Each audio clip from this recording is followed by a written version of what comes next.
Amici, buongiorno, la segna stampa di oggi, notizie del Polesine, offerta dall'Associazione Promozione Italia e Made in Polesine. Sponsor di oggi, Drone Flex, servizio ispezione tetti con drone.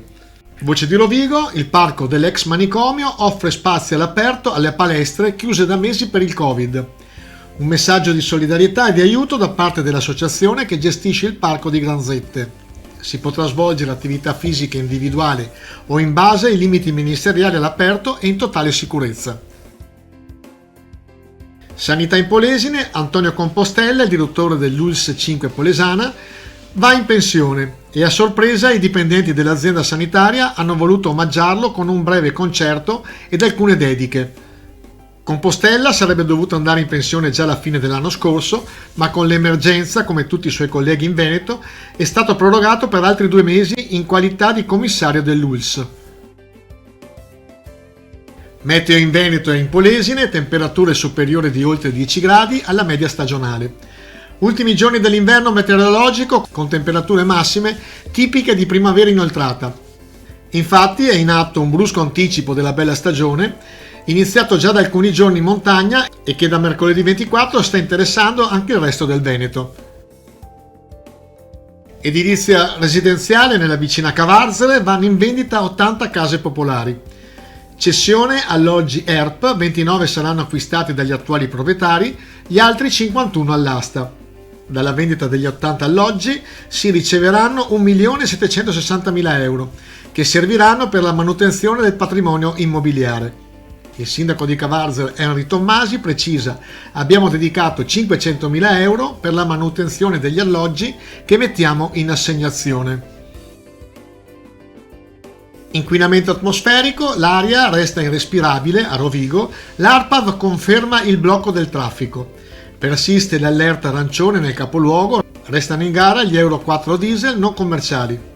Per questo da oggi, 26 febbraio 2021, fino a tutta la giornata del 1 marzo sarà in vigore il livello di allerta 1 per il particolato PM10 a Treviso, Padova, Vicenza, Verona, Milano, Rovigo, Badia Polesine, Este, Schio, Monselice, Pieve di Sacco, Cittadella.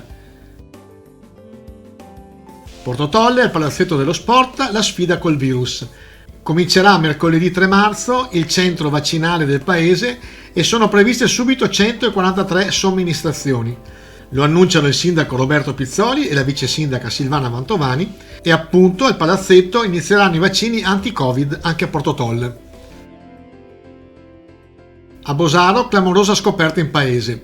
La raffineria di droga che riforniva di eroina e cocaina a Padova era a Bosaro. Maxi operazione all'alba, decapitata un'organizzazione straniera, sequestrati 32 kg di stupefacente del valore di milioni di euro. Covid Hospital di Trecenta, finalmente i ricoverati in area medica Covid possono tornare a vedere i loro cari. Installata una vetrata con un interfono.